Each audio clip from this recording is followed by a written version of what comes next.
Hello and good evening. You're watching the live broadcast at 9 p.m. on Sansad TV. This is the news with me, Bhawna Nayar. Let's get started with the top 5 stories that are making headlines this evening. Focus on making India a high-income country by 2047. PM Economic Advisory Council releases competitiveness roadmap. Stress on time-bound efforts for faster growth. Big blow to Congress in Jammu and Kashmir. 64 party leaders quit in support of Ghulam Nabi Azad. Supreme Court closes proceedings in the 2002 post-Godhra communal riots in Gujarat. Hearings on contempt petitions against UP government in 1992 Ayodhya cases. Stock markets rebound. Sensex up by 1,564 points. Nifty rises 446 points. Banking, IT and oil companies shares power rally. And 30 people killed in clashes between supporters of Shia cleric and security forces in Iraq. Over 400 people injured. Violence after Muqtada al-Sadr announced withdrawal from politics.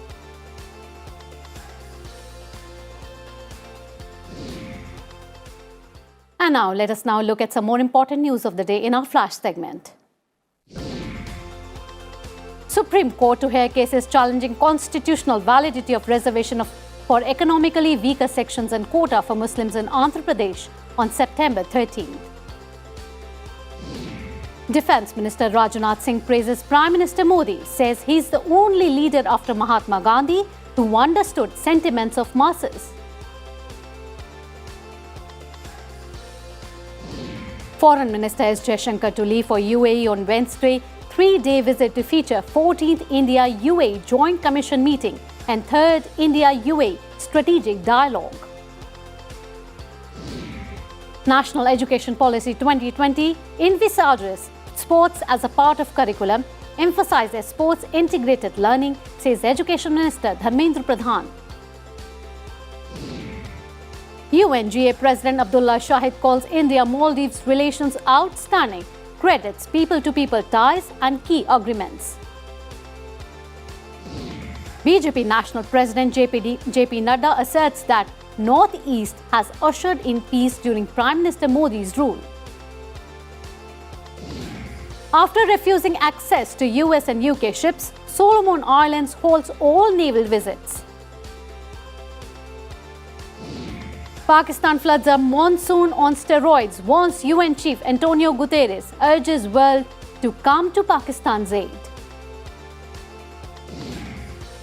IMF warns that Pakistan is at a challenging economic juncture as a result of conflict in Ukraine and domestic difficulties. And Serena Williams beat Danka Kovunic in straight sets 6-3, 6-3 in the first round of US Open. Will meet number 2 seed Aneth Kontaveit next. And the top story of the day. Economic Advisory Council to the Prime Minister released the competitiveness roadmap for India at 100 in New Delhi today. The roadmap aims to guide the country's progress towards becoming a highly prosperous country by 2047. Chairman of the EAC PM, Bibek Debroy, said that India can become an upper middle income country by 2047. If it achieves a sustained growth rate of 7 to 7.5% for the next 25 years. He added that the country can become a $20 trillion economy by 2047 at this growth rate. He said that consumption, investment, government expenditure and net exports are the real growth drivers. Debroy also said that since 2014, government has taken several steps to remove inequity and equality through schemes like Aspirational District Program and Ujjwala. Prime Minister Narendra Modi has set an ambitious target of making India a developed nation by 2047. इसमें उन लोगों ने बहुत जो महत्वपूर्ण idea दिए हैं, जैसे उन्होंने कहा है कि हमारे जो सरकार के जो डिपार्टमेंट हैं उनमें उनका जो कोऑर्डिनेशन है उसको किस तरीके से और उसमें मतलब सुधार लाना चाहिए. उन्होंने जुडिशियल रिफॉर्म की बात की है. ऐसे बहुत सारे सुझाव दिए हैं तो उनका हम लोग देखेंगे. Moving on, Union Home Minister Amit Shah held an extensive meeting with police officials at the Delhi Police Headquarters today. The Home Minister directed to make forensic investigation mandatory in all crimes involving punishment of more than 6 years in Delhi. He also said that all CCTV cameras installed in public places should be integrated with the control room. The Union Home Minister said safety for women, children and senior citizens should be a priority. He also reviewed security arrangements for the 2023 G20 summit. He also honored the policemen and police wards who won medals in Commonwealth Games 2022 and other sports competitions. And news now from Jammu and Kashmir. More than 64 senior Congress leaders of Jammu and Kashmir, including its former Deputy Chief Minister Tara Chand, have resigned from the party in support of Ghulam Nabi Azad. They have submitted a joint resignation letter to Congress President Sonia Gandhi. Other leaders include former ministers Abdul Majid Wani, Manohar Lal Sharma, Gharu Ram and former MLA Balwant Singh. Ghulam Nabi Azad, a former Chief Minister of Jammu and Kashmir, ended his 5-decade association with the Congress on Friday. Over a dozen prominent Congress leaders have already left the Congress to join Azad. The Supreme Court closed as many as 11 petitions relating to the 2002 Gujarat riots case, which had been pending since 2002-2003. A bench headed by Chief Justice Uday Umesh Lalit said there was nothing left to be decided in these pleas now, as the matters had become infructuous. The bench said that after considering these matters, the court had set up a special investigation team which was given the task of investigating and prosecuting 9 major trials. In 8 of these 9 cases, the trial has been conducted and concluded by these trial courts. The bench took note of the submission of the SIT that the trial in Naroda Gaon riots case was in the final stages in the trial court. 3 Lashkar-e-Taiba terrorists were killed in an encounter with security forces in Shopian district of Jammu and Kashmir today. Security forces launched a cordon and search operation in Nakbal area of Shopian following information about presence of terrorists there. Police officials said the search operation turned into an encounter in which 3 terrorists were gunned down. Moving on, the state of the border will determine the state of India-China relationship, External Affairs Minister S. Jaishankar has said. In his address at the launch of the Asia Society Policy Institute in New Delhi, Jaishankar asserted that ties must be based on mutual sensitivity, mutual respect and mutual interests. S. Jaishankar's comments came amid the lingering military standoff between India and China at a number of friction points in eastern Ladakh. He added that much of the future of Asia depends on how relations between India and China develop in the foreseeable future. Much of the future of Asia depends on how relations between India and China develop in the foreseeable future. For ties to return to a positive trajectory and remain sustainable, they must be based on the 3 mutuals: mutual sensitivity, mutual respect, and mutual interest. Their current status is, of course, well known to all of you. I can only reiterate that the state of the border will determine the state of the relationship. India has told the UN Security Council that the presence of the terrorist group Islamic State Khorasan province has increased significantly in Afghanistan. It also warned that the peace in the region is at risk due to the banned organizations like Lashkar-e-Taiba and Jaish-e-Mohammed based in Pakistan. India's permanent representative to the United Nations, Ruchira Kamboj, said that stability in Afghanistan is in India's interest in view of its strong historical and civilizational ties with the country. She also said that more stringent action is needed to meet counter-terrorism commitments.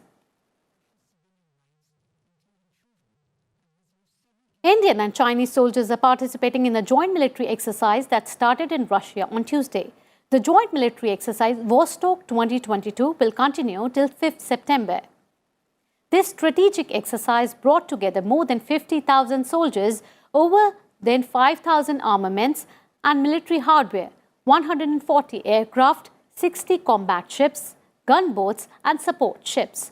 Apart from Russia, China and India, soldiers from Laos, Mongolia, Nicaragua, Syria and former Soviet nations are taking part in the exercise. The size of India's data center industry is estimated to be around $5.6 billion. A joint report by US-based Binswanger Commercial Real Estate Services and Anarog Group said that by 2025, over 45 new centers will be opened across the country. The report said that at present, 138 data centers spread over 11 million square feet are functioning across the country. 57% are located in Mumbai and Chennai alone. The report, A Look at the Data Center Explosion in India, states that 45 more data centers with a size of 13 million square feet and 1,105 megawatt of IT capacity are set to open in the next 3 years.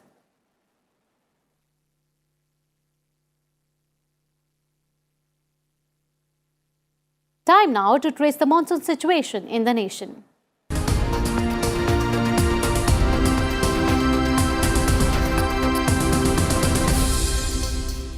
Starting with Kerala, heavy rains continue to lash central Kerala, with many areas in the region being inundated. The weather department has sounded a heavy rain alert for the next 2 days in the region. Residents in the affected areas have been alerted and preparations are underway to evacuate them in case of any emergency. Water level rose in Kutanar in coastal Alappuzha district as the rivers flowing through the region breached its territory at many places. Holidays for schools have been announced in many flood-hit areas.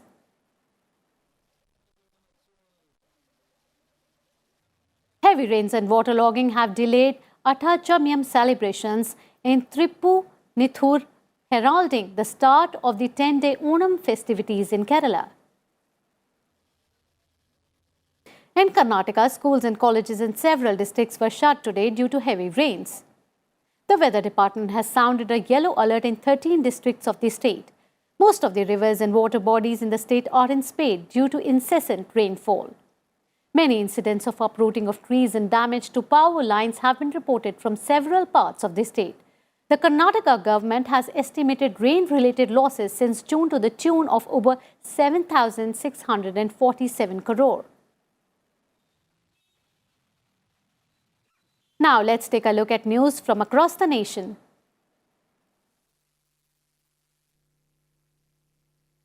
The centre has issued 63 show-cause notices to manufacturers, importers as well as sellers on e-commerce platforms of weighing machines seeking information regarding compliance with the regulation.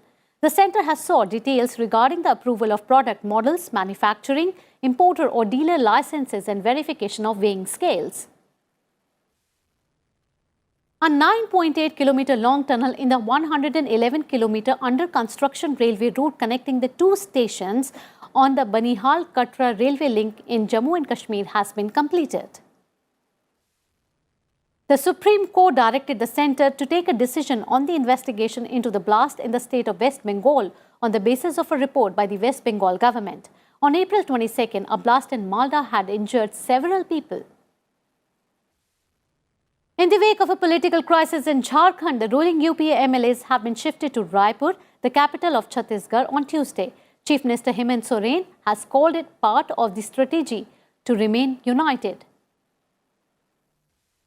According to a report filed by the NCRB, cybercrime in Delhi has increased by 111% in 2021 compared to the previous year. Crime against women rose by 15.3% in 2021 compared to 2020. The report added that Delhi was the most unsafe metropolis for women. Maharashtra has reported the highest number of suicides and Gujarat highest number of custodial deaths in India. RFID travel card has been started for the pilgrims of the Mata Vaishno Devi Shrine in Jammu and Kashmir. CCTVs are being installed at 40 new places. A control room and 7 investigation centers have also been set up. The number of patients under treatment for corona infection in the country has come down to 65,732. In the last 24 hours, 5,439 new cases of coronavirus infections have been reported. Coal India Limited has not increased coal prices in the last 4 years. The company told its AGM that coal supplies were ensured in the country at a very competitive price compared to the international market.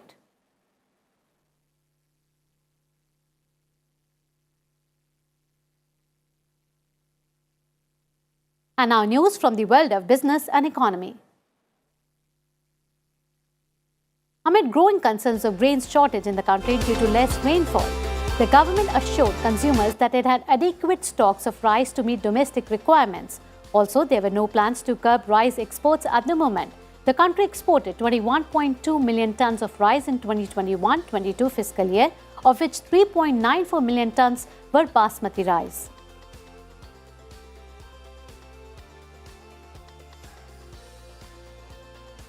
Noted agri-economy expert, Padma Bhushan awardee and former member of the Planning Commission, Abhijit Sen passed away due to a heart attack on Monday night. A strong advocate of the public distribution system, Sen was earlier the chair of the Committee on Agricultural Cost and Prices during the first Vajpayee-led government.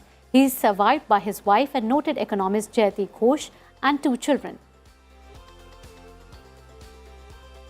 It's the first time an Asian person has broken into the top 3 of the Bloomberg Billionaires Index. Gautam Adani, whose business empire covers everything from the coal to alumina, to airports to data centers and media, surpassed Franz Bernard Arnault and is just behind Elon Musk and Jeff Bezos in the ranking. Bouncing back after yesterday's sloppy performance, the BSE Sensex climbed up 1,500 points while the Nifty jumped 445 points as all sectoral indices ended with gains on Tuesday. Bajaj Finserv, Reliance Industries, Tata Steel and IndusLand Bank were the volume toppers of the day. Now talking about the global markets also rebounded in trading sessions on Tuesday with Kospi, Taiwan, Nikkei 225 all gaining 1%, while European markets added 1%, US and Chinese stocks were trailing by 1%. Meanwhile, Brent crude prices dropped by 3.63% after hitting a session low of $100.90 a barrel.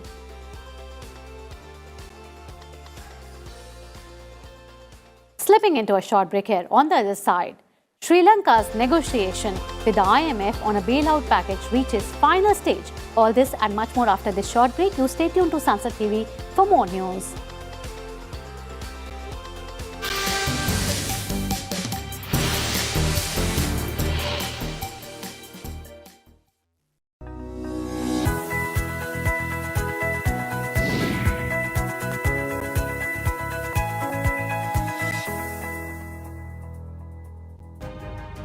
मैं भोला सिंह जो लोकसभा का सदस्य निर्वाचित हुआ हूं। हम NCR में हैं और एनसीआर में मिलने वाली हर सुविधा बुलंदशहर को मिले, बुलंदशहर तक पहुंचे। इनको सांसद बहुत कम लोग कहते हैं भैया, तो नेता वाली बात नहीं है, सब अपने परिवार का बच्चा मानते हैं। शुक्रवार शाम 7:30 बजे सिर्फ संसद टीवी पर।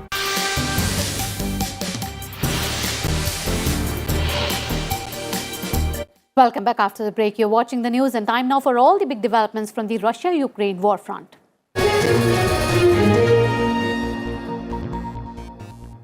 Ukrainian President Volodymyr Zelensky has said that Ukraine will get back all territories occupied by Russia. He explained that war plans must remain secret and that the Ukrainian armed forces do not need a clarion call to carry out their work. He confirmed that he held a meeting with the military leadership of the country in the presidential palace on Monday. The Ukrainian forces launched a major counter-offensive on Russian positions on the southern front line, particularly around the port city of Kherson. Ukraine's military said that it has broken through Russia's first line of defense in the occupied Kherson region. Russia's military claims that Ukrainian troops suffered heavy losses during an unsuccessful attacking attempt. The Biden administration has urged Russia to allow safe, unfettered access of IAEA inspectors of the Russian-occupied Zaporizhia atomic power plant. U.S. National Security Council spokesperson John Kirby also called upon Russia to agree to a demilitarized zone around the plant. The Russian Foreign Ministry said that Russia had signed off an IAEA mission to the Russian-occupied Zaporizhia nuclear plant months ago. Foreign Ministry spokesperson Maria Zakharova lashed out at the Western countries for trying to frame the mission as a diplomatic breakthrough that Russia was forced to accept. She said they were making inadequate and untrue assessments of the country's role in agreeing to the IAEA mission. Russian shelling hit residential areas of the southern Ukrainian city of Mykolaiv on Monday. 2 people were killed and 24 injured in the attack. Several homes and educational institutions were hit in the strike. Police, military officials, and Ukrainian war crime prosecutors arrived at the site in Mykolaiv. The city has suffered heavy Russian bombardments throughout the war. The National Ballet of Ukraine performed in the US for the first time since Russia's invasion in Orlando, Florida. In Saturday's performance, the troupe performed sections from some of the world's most notable ballets while showcasing through Ukrainian culture. All the proceeds from the event are going to various organizations that support humanitarian and emergency medical aid to Ukrainian citizens, refugees, and veteran services.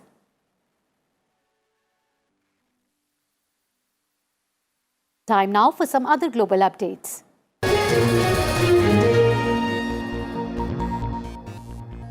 At least 30 people were killed in the worst fighting in recent years in Iraq's capital, Baghdad.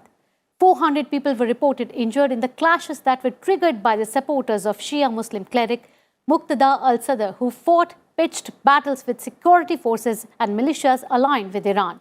Sadr, who announced his retirement from politics yesterday, later ordered his supporters to withdraw from the outside parliament, where they were protesting for weeks. Here is a report. Scores marched in the funeral procession of supporters of Muqtada al-Sadr on Tuesday, who were killed during clashes in Najaf city in Iraq. Mourners took to the streets of Najaf carrying the coffins and chanting slogans in support of Sadr. Clashes on Monday between rival Shiite Muslim groups killed nearly 20 people as supporters of Shiite cleric Muqtada al-Sadr, a former anti-US insurgent leader, faced off with Shiite armed groups mostly loyal to Iran. A prolonged political deadlock after an October election has given the country its longest run without a government and led to new unrest as Iraq struggles to recover from decades of conflict. This time, the fighting is among the Shiite majority that has ruled Iraq since the 2003 US invasion, which toppled Sunni dictator Saddam Hussein. Sadr called himself a nationalist who opposes all foreign interference, whether from the United States and the West or from Iran. He commands a 1,000-strong militia and has millions of loyal supporters across the country. His opponents, longtime allies of Tehran, control dozens of paramilitary groups heavily armed and trained by Iranian forces. Sadr and his opponents have long dominated state institutions and run large parts of the Iraqi state. Bureau Report, Sansad TV. And news coming on from Sri Lanka. Sri Lankan President Ranil Wickremesinghe on Tuesday said negotiation with the IMF on a bailout package has reached the final stage. He presented an interim budget in Parliament aimed at boosting revenue and providing relief to people hit hard by the economic crisis in the country. Take a look at this report.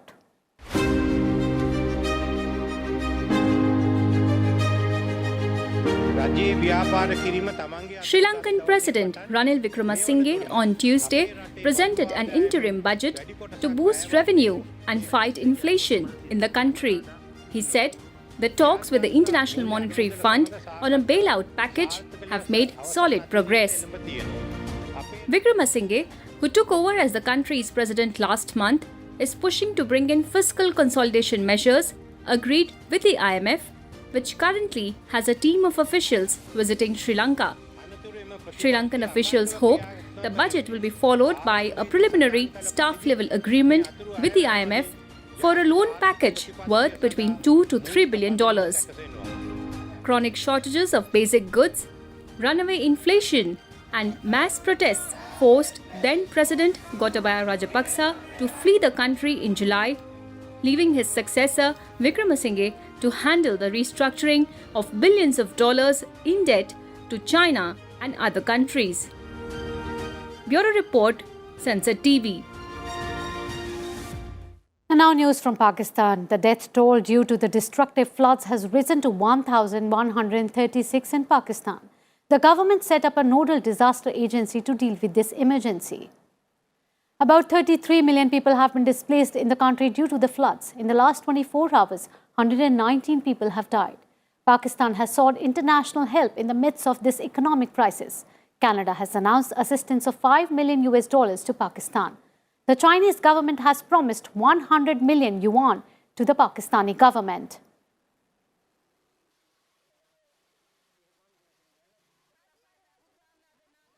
And more international news in our World Wrap segment now. WHO's Europe director said on Tuesday that the monkeypox outbreak may be slowing in the region. He said evidence showed that the outbreak receding in France, Germany, Portugal, Spain, the United Kingdom and other countries. The European region recorded 22,000 confirmed cases across 43 countries. At a press briefing last week, WHO Director General Ghebreyesus said, while the outbreak is slowing in Europe, the spread of the virus is now causing concerns elsewhere. Angola's Electoral Commission announced João Lourenço, the ruling People Movement for the Liberation of Angola party leader, as the winner in the presidential elections that took place last week. The MPLA received 51.17% of votes. Longtime opposition party, the Union for the Total Independence of Angola, UNITA, secured 44% of the vote. Hundreds of protesters took to the streets of Haiti's capital on Monday to demand the resignation of Prime Minister Ariel Henry. It was the second such protest this month. Last week, thousands marched in several cities of the country to call for the Prime Minister dismissal. Protesters blamed the Prime Minister for the high cost of living and the widespread violence. An LNG tanker and a bulk carrier collided in Gibraltar. The collision forced the closure of the port for 4 hours. The vessel, OS-35, loaded with steel bars and carrying over 400 tons of the fuel, clipped the LNG as the former was moving to exit the bay. The Gibraltar Port Authority is making efforts to ensure it could be safely breached to minimize the risk of the vessel sinking. Iran has closed its land borders to Iraq as flights to the country halted on Tuesday amid violence in Baghdad. Iranian state television cited unrest and curfew in Iraqi cities for the reason for the border closure. It urged Iranians to avoid any travel to Iraq while urging Iran's Shiite pilgrims in Iraq to avoid further travel between cities. And time to look what's happening in the world of sports. HS Prannoy moved into the men's singles pre-quarterfinals of the Japan Open after his opponent Anka Long Engis retired hurt midway in the first round. Prannoy was leading 11-10 in the first game while his opponent threw in the towel. Defending champions Daniil Medvedev had an easy start to his US Open title defense, beating American Stefan Kozlov in straight sets 6-2, 6-4, 6-0. Ukrainian Daria Sinhur upset number 7 seed Simona Halep in the first round of the US Open. Nigur won the match 6-2, 0-6, 6-4. Wu Yibing became the first Chinese man in 63 years to win a singles match at a Grand Slam when he knocked 31st seed Nicolas Basilashvili out of the US Open. Wu 22 triumphed 6-3, 6-0, 6-4.